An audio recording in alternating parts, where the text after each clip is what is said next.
Samedi 14 janvier, c'est parti pour les actualités de la semaine. Voici les titres. 40 morts ce dimanche 8 janvier à Siklo dans la région de Kaffrine après une collision de deux bus de transport public. Le président de la République avait décrété 112 heures de deuil national. Installation des membres du HCCT Macky Sall incite les membres à s'investir au plus près des populations. Thiès, réhabilitation des infrastructures sportives, le nouveau ministre des Sports Yankoba Diattara a annoncé des chantiers à l'occasion d'une rencontre avec les acteurs du sport thiessois. L'objectif était de rendre meilleure la pratique du sport dans la capitale du rail. Voici les titres, le développement dans un petit instant.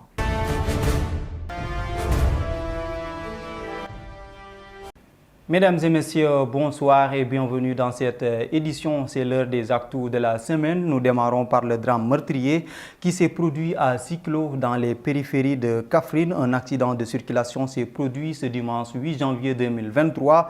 Le bilan s'annonce très lourd, 40 morts et 100 blessés. Au vu de cette situation, le gouvernement du Sénégal a décliné plusieurs mesures au sortir du conseil interministériel qui s'est tenu au lendemain de l'accident. Un récit de Marie-Sagne.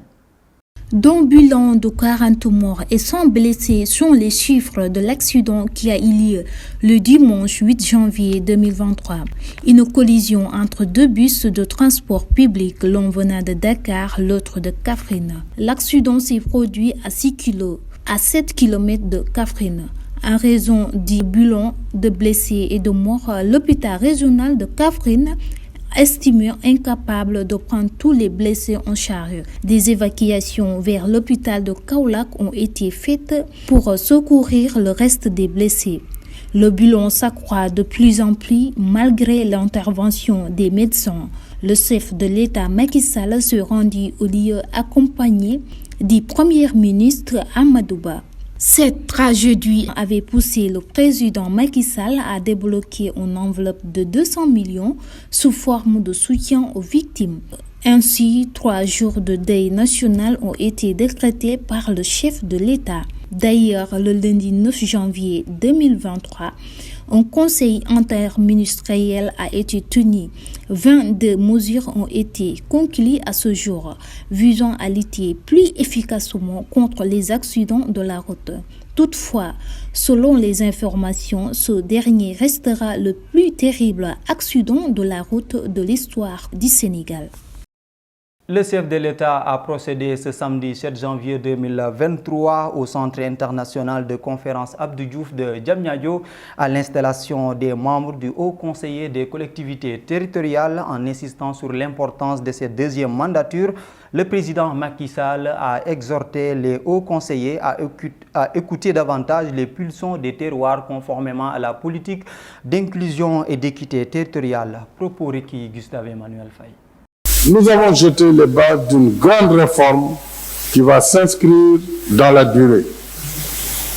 Je sais pouvoir compter sur vous, Madame la Présidente, et sur vous, Mesdames, Messieurs les membres du HCCT, et sous le leadership dynamique de votre Présidente, pour être des acteurs dynamiques dans la réalisation de ma vision d'approfondissement de la décentralisation par la territorialisation des politiques publiques afin de promouvoir un développement local intégral.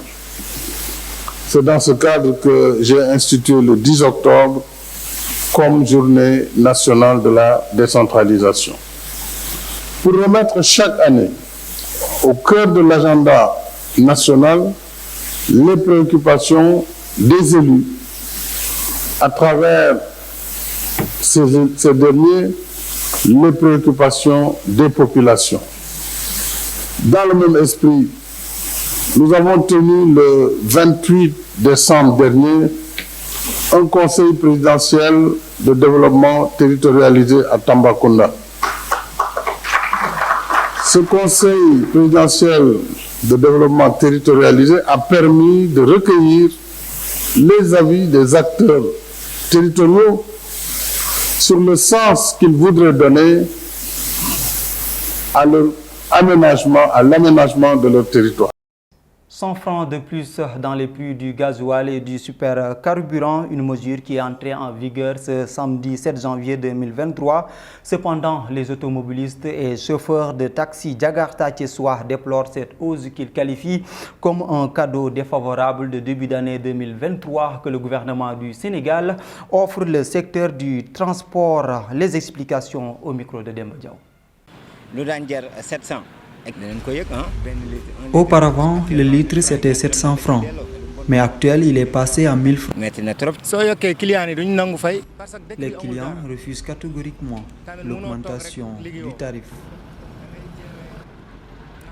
On ne peut pas rester sans travailler. On se débrouille vraiment. Vraiment, ñun sonn nañ ñun chauffeur si te amuñu fuñ ko joxé. Presque 10 litres gasoil. Mi ngi jar 8000 francs. Les 10 litres, c'est à 8 000 francs et les dépenses de la maison nous attendent. Nous sommes les plus fatigués. Nous demandons au président de nous consulter avant toute décision. Parce que vraiment métti na ci ñun ñi nga xam ne ay baadoola lañ boo wax dëgg yàlla sot.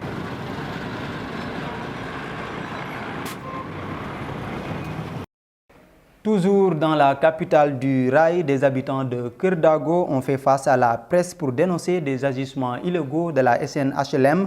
Selon eux, regroupés au sein d'un collectif, ils soutiennent que le nouveau chef de l'agence régionale thiessoise veut à tout prix spolier leurs terres. Reportage Mohamed Lamine Ndiaye. Un litige foncier entre les habitants de Keur Dago et la SNHLM. Ces habitants accusent la structure de vouloir spolier leurs terres. L'ancien chef régional étant déjà sous le verrou, l'actuel de cette société semble poursuivre dans la logique de son prédécesseur. On laissait entendre ses habitants. Ils sont venus trouver nos parcelles sans faire constatation, les vendre à des millions sans dédommagement. C'est l'œuvre d'un ancien chef d'agent qui est aujourd'hui en prison. C'est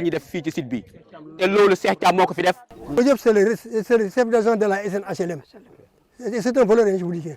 Alors, il est venu pour identifier une parcelle ici sur le site, alors pour prétendre dire que alors, cette parcelle appartient à la SNHLM. Mais en réalité, comme je l'ai toujours dit, la SNHLM n'a rien ici. Dans ce cas, il n'avait rien à décider dans le site. Munis de papier, ils ne comprennent pas l'acharnement de la SNHLM à leurs égards. Le tribunal nous a délivré un certificat de non-opposition, ni appel en matière civile. Et les voilà aujourd'hui qui veulent prendre nos parcelles. Regroupés au sein d'un collectif, ces habitants de Keur Dago exigent qu'un procès soit ouvert. Ça ne sera pas facile pour eux de prendre nos terrains, puisqu'ils s'entêtent à vouloir les prendre sans discuter au préalable.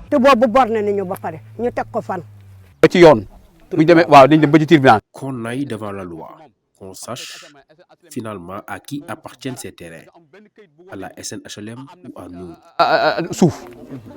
Désemparés, ces habitants sont prêts à aller jusqu'au bout de ce litige avec la SNHLM qui persiste depuis plusieurs années.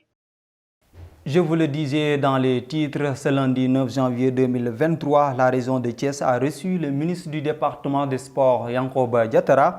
L'objectif de cette rencontre était de décliner de manière inclusive sa feuille de route ainsi que les chantiers de réédification infrastructurelle qu'il a eu, comme en atteste le stade Lat Dior, Magnan Soumaré entre autres, pour perfectionner le sport thiessois et sénégalais en général. N'est-ce pas, Mohamed Lamine Ndiaye?